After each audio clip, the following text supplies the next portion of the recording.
গঠিত অ্যাডহক কমিটির সভাপতি হিসেবে দায়িত্ব পালন করবেন জনাব তামিম ইকবাল।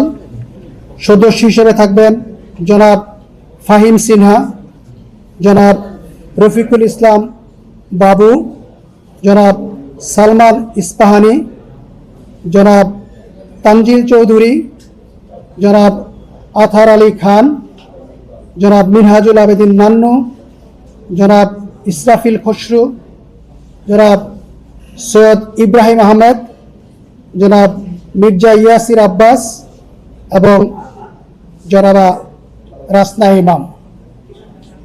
আমার মনে হয় পুরো কমিটির তথ্য আপনাদের কাছে উপস্থাপিত হয়েছে।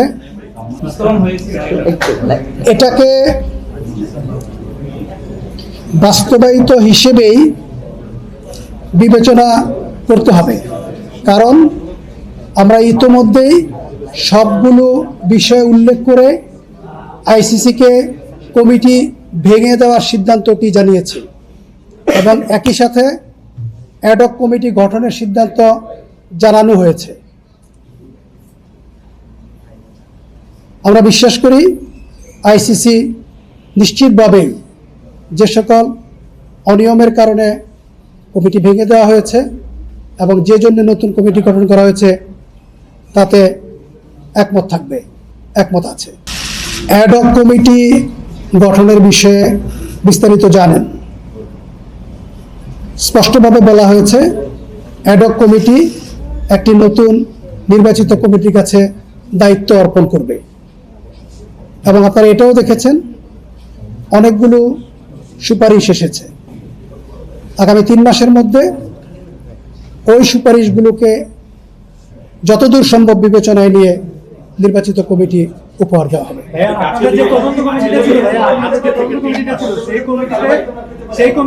সেই কমিটির যিনি চিফ, তিনি যখন কথা বলছেন তিনি বলেছেন যে কাউকে অভিযুক্ত করা হয়নি। আপনারা এখানে যে রিপোর্টটা দিয়েছেন, আপনাদের যে তদন্ত কমিটি, ওনার যে প্রধান, উনি বলেছিলেন যে কাউকে আলাদা করে অভিযুক্ত করা হয়নি। আপনি এখন যে রিপোর্টটা পড়লেন সেখানে সাবেক ক্রীড়া উপদেষ্টা এবং তার যিনি ব্যক্তিগত সহকারী ছিলেন এই দুজনকে অভিযুক্ত করা হয়েছে এবং আমিনুল ইসলামের বিরুদ্ধেও কনস্টিটিউশন লঙ্ঘনের একটা অভিযোগ আনা হয়েছে। কিন্তু এটাকে আপনার কথাটার সঙ্গে কন্ট্রাডিক্ট করে কিন্তু। এবং আরেকটা জিনিস একটু এটার সঙ্গে অ্যাড করি, আপনি যে ক্যাটাগরি 1-এর কথাটা বলেছেন সেটা আপনি বলছেন যে এটা একটা সাবজুডিস ম্যাটার এবং ইয়াতেও এটা বলা হচ্ছে আর কি, মানে তদন্ত কমিটির সুপারিশে একটা সাবজুডিস ম্যাটারে মানে অলরেডি ডিসিশন হয়ে গেছে। এটা কেমন? এই দুইটা বিষয় যদি ক্লিয়ার করেন। ধন্যবাদ। আমি আপনাদেরকে খুব স্পষ্টভাবে উল্লেখ করেছি গঠিত কমিটি কম্পিটেন্ট অথরিটি কর্তৃক পর্যালোচনা করা হয়েছে এবং পর্যালোচনার পরেই এই সিদ্ধান্তটি এসেছে এবং আমি এটাও উল্লেখ করেছি জাতীয় ক্রীড়া পরিষদ আইনের 21-এর ধারা অনুযায়ী এই পদক্ষেপটির কথা বলা হয়েছে। আমার মনে হয় এরপরে এখানে অস্পষ্টতা নেই। আপনাদেরকে ধন্যবাদ জানাচ্ছি।